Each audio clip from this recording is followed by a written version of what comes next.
ISP sold you a lie. They said 1 gigabit internet. They showed you a number, 1,000 megabits per second, and you thought, wow, that's fast.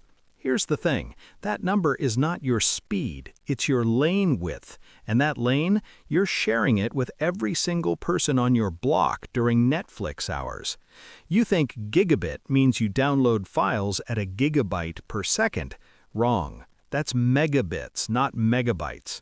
Divide by 8. Your 1,000 megabits per second connection maxes out at 125 megabytes per second under perfect laboratory conditions that do not exist in your house. But here's the real kicker. You're not even getting that. You're getting throughput, which is what's left after packet loss, TCP overhead, buffer bloat, and the fact that your router can't handle NAT translation for 47 IoT devices.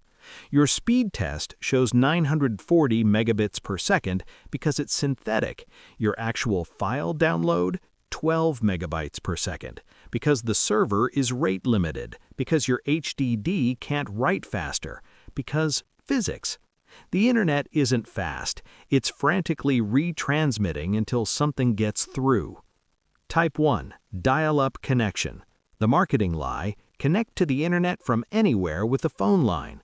The hardware reality, you're doing acoustic modulation over a 1960s analog voice circuit. Your modem picked up the phone line and dialed the number. Then both devices spent 30 seconds negotiating a modulation scheme because they had no idea what condition the copper was in. That screeching sound, V.90 handshake protocol. Your modem was testing frequencies from 300 Hz to 3.4 kHz, finding which ones weren't destroyed by crosstalk. The theoretical max was 56 kbps downstream, and that assumed perfect line quality and zero electrical noise.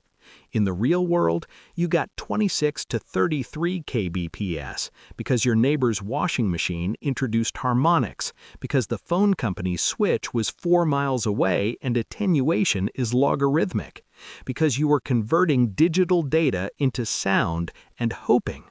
And it was synchronous and blocking, one TCP connection at a time. You loaded a 50 kilobyte JPEG and waited. Type 2, DSL, digital subscriber line. The marketing lie, always on broadband, up to 100 megabits. The hardware reality, you're doing frequency division multiplexing on copper that was never spec'd for it. DSL pushes high-frequency signals, 25 kHz to 1.1 MHz, down twisted pair copper used for voice, 0 to 4 kHz. They install the DSALM at the central office and called it broadband. Here's the catch. Attenuation increases exponentially with frequency and distance. At 10,000 feet from the CO, you're losing 30 to 40 dB of signal. Your 100 megabits per second plan degrades to 15 megabits per second. At 18,000 feet, the high frequencies are obliterated. And then there's crosstalk. Every other DSL line in the same bundle bleeds signal into yours. The DSALM compensates using bit loading algorithms, reducing bits per frequency bin when interference spikes. But that means your throughput tanks during peak hours. Oh, and upstream, capped at 10 to 20 megabits per second, because the DSALM only allocated a fraction of spectrum for upstream, asymmetric by design. Type 3, cable internet. The marketing lie, download at 500 megabits, faster than DSL. The hardware reality, you're on a shared coax bus with 500 plus neighbors. Cable uses DOCSIS on a tree topology. Your cable modem shares a node segment with every house on your street. The CMTS at the head end has maybe 1 to 2 gigabits of backhaul for that node. The ISP sold 500 customers 500 megabits plans. They're oversubscribed 125 to 1. But I get 500 megabits on speed tests. Yeah, at 3 a.m. Run that test at 8 p.m. on a Sunday and watch it drop to 35 megabits because contention.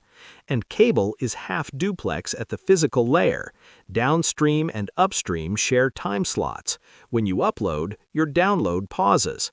Plus, coax has ingress noise. Every loose connector introduces RF interference that destroys your SNR. Your modem drops packets. TCP retransmits. Latency spikes.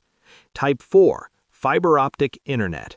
The marketing lie: pure light-speed connection, gigabit symmetrical. The hardware reality: you're doing time division multiplexing on a passive optical splitter. Most residential fiber is GPON. One fiber strand runs to a passive splitter that divides light to 32 or 64 homes. Your downstream traffic is broadcast to everyone on the split. Every ONT receives every packet. Yours filters based on VLAN tags and decrypts using AES, but the photons touched every house.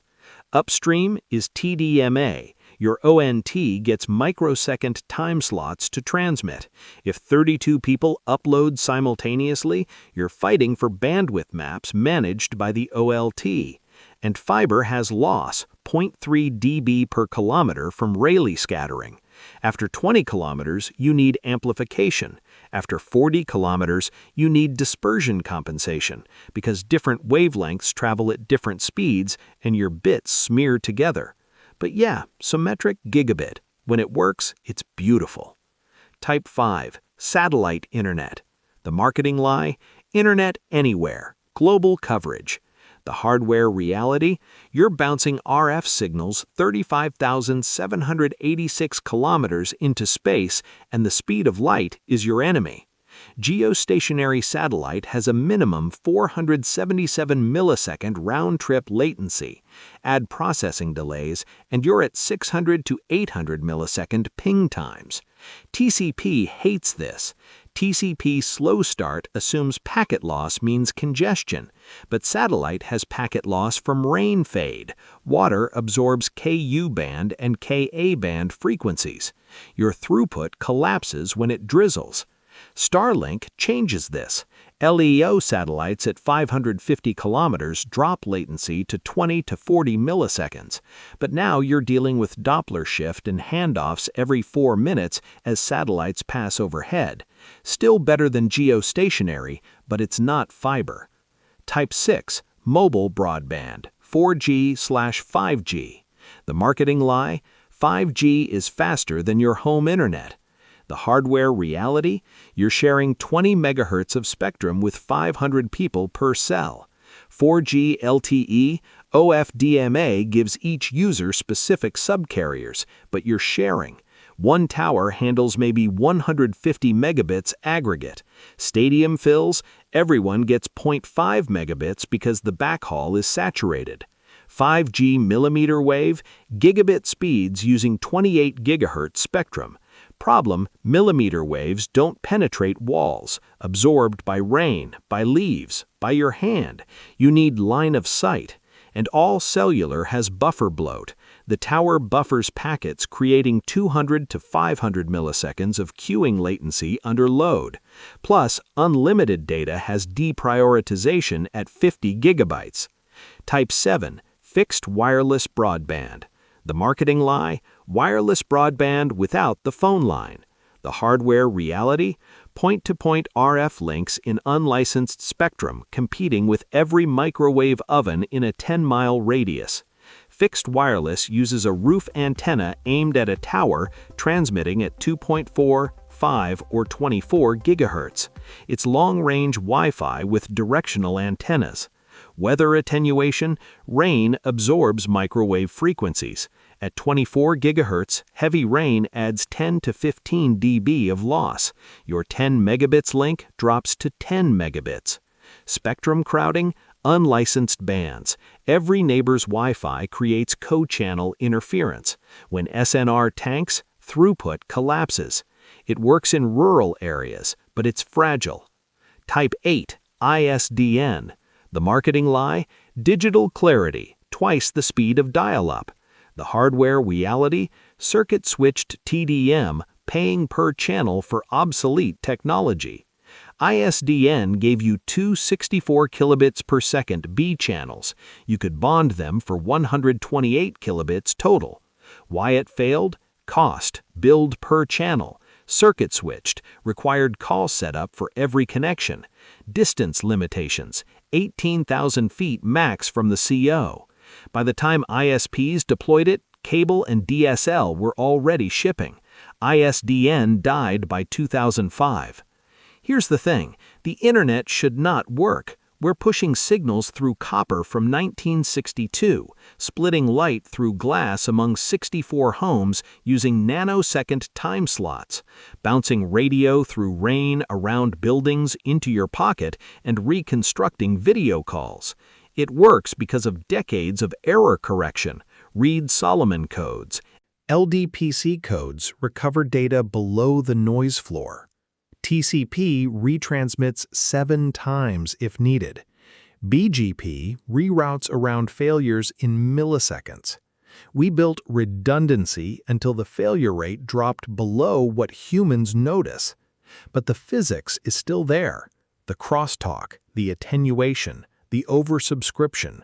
Your gigabit connection is a statistical bet that you won't all use it simultaneously. So next time you run a speed test and see 947 megabits per second, remember, that's not your speed. That's how much bandwidth the marketing team promised you wouldn't actually need. Now go check your buffer bloat score. You're not going to like it.